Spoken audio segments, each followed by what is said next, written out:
For the past few years, this has been my desk. It's been okay, but in general, it sucks. It's too short, too small, too light, and it's just beat up from years of abuse. It's really less of a desk and more of a table. I mean, it's literally sitting on books because it's too short.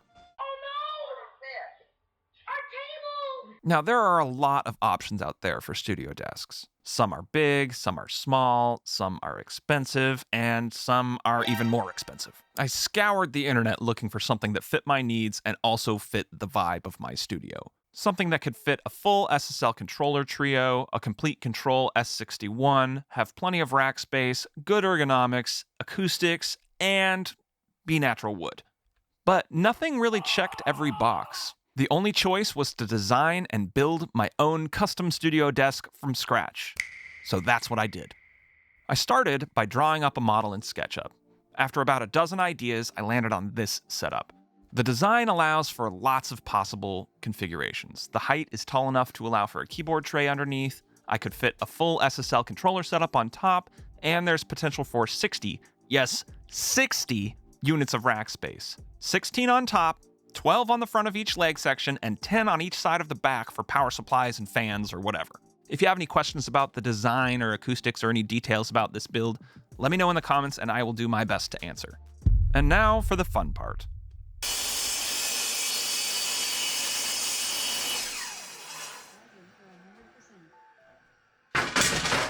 I picked up some oak and birch plywood from the locally owned lumberyard.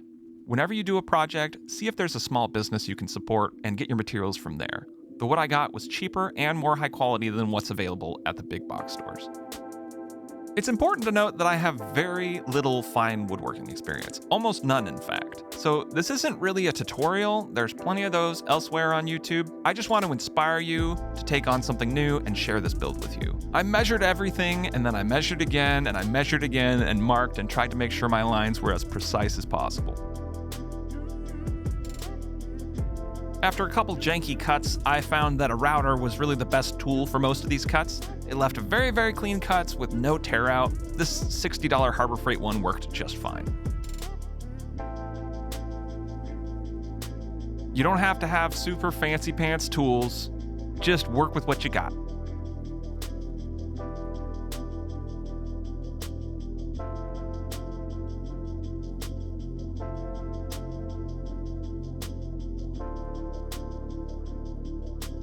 For the trim pieces, I used solid oak and cut it to size on a miter saw that I literally found at the landfill that somehow still worked, and on my cheap Craftsman table saw.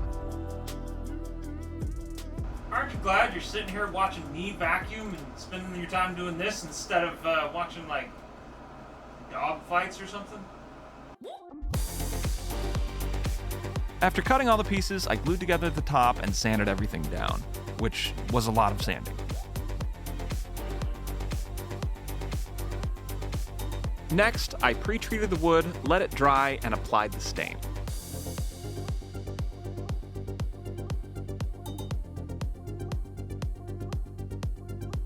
Once everything was dry, I assembled the pieces for the top. Pocket holes worked really well for this part.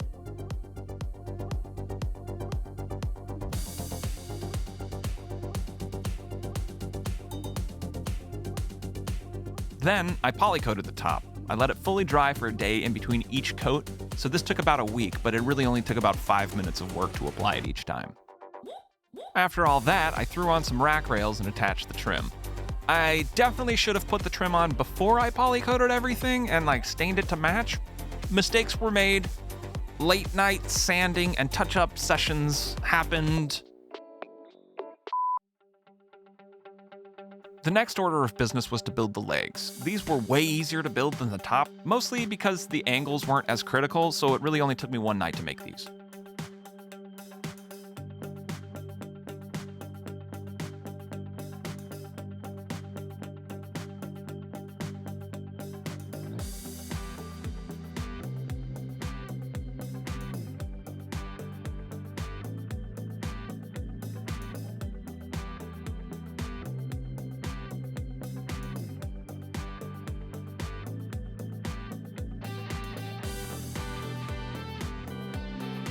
One of my wishlist features was a padded armrest. I cut out a piece from the top layer of plywood and wrapped it with foam and leather. Then I attached it with screws that I countersunk. The final step was to join the top to the legs and put in another set of rails. I also added a keyboard tray, but I forgot to film it, so sorry.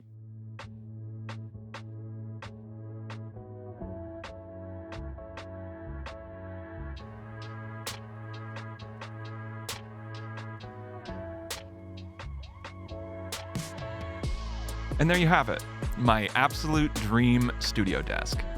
The total cost to build this with tools I already had ended up being like $400, and that's 10% of what an equivalent custom ordered desk would have been. The whole process only took me a couple of weekends and a few evenings. It was fun, challenging, and extremely rewarding. So next time you have an idea, go for it. Get out there and make it happen. You won't regret trying.